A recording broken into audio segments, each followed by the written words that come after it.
Which of the following statement is false about centripetal force and centrifugal force? So first, I will tell you what is centripetal and what is centrifugal force. Consider एक इथे rotating body आहे. ठीक आहे, हा मास इथे rotate करत आहे आणि याला जर आपण बाहेरून ऑब्झर्व केलं, ऑब्झर्वर जर सपोज इथे आहे, त्याला बाहेरून ऑब्झर्व करत आहे, तर आपल्याला काय वाटेल की हे जे बॉडी आहे याच्या आतमध्ये एक फोर्स लागतोय आणि तो फोर्स म्हणजे सेंट्रिपिटल फोर्स. ओके. बट जर आता हीच बॉडी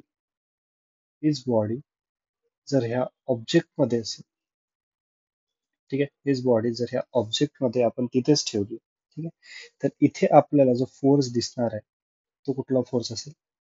सेंट्रिफ्युगल फोर्स. तर आपल्याला काय वाटेल, आपल्याला जो फोर्स लागतोय तो बाहेरच्या डायरेक्शनला लागतोय. Okay.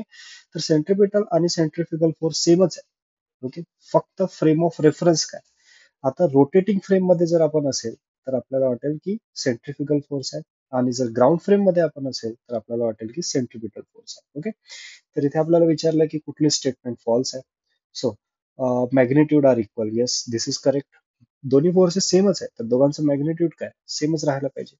Constitute and action reaction pair. आता ऍक्शन रिएक्शन पेअर म्हणजे काय? जसं हा एक ब्लॉक ह्या सरफेसवर ठेवलाय, ठीक आहे, तर हा जो ब्लॉक आहे ह्या सरफेसला नॉर्मल लावेल आणि हा जो सरफेस आहे ह्या ब्लॉकला एक नॉर्मल लावेल. म्हणजे हे दोन काय झाले? Action reaction pair. This is what action reaction pair according to Newton third law. ठीक आहे. तर इथे बघा, हे जे दोन फोर्सेस आहे हे डिफरंट बॉडीवर लागत आहे. ठीक आहे. बट सेंट्रिपेटल आणि सेंट्रिफ्युगल फोर्स एकाच बॉडीवर लागत आहे. So this statement is false actually. Okay. Now option C पण आपण चेक करू. Acts on the same body. Yes, this is true. Acts along the radius. Yes, it is acting along the radius only. Okay, so this is also true. So here, from this option, B is correct. Okay, so option B is correct here, which is false actually.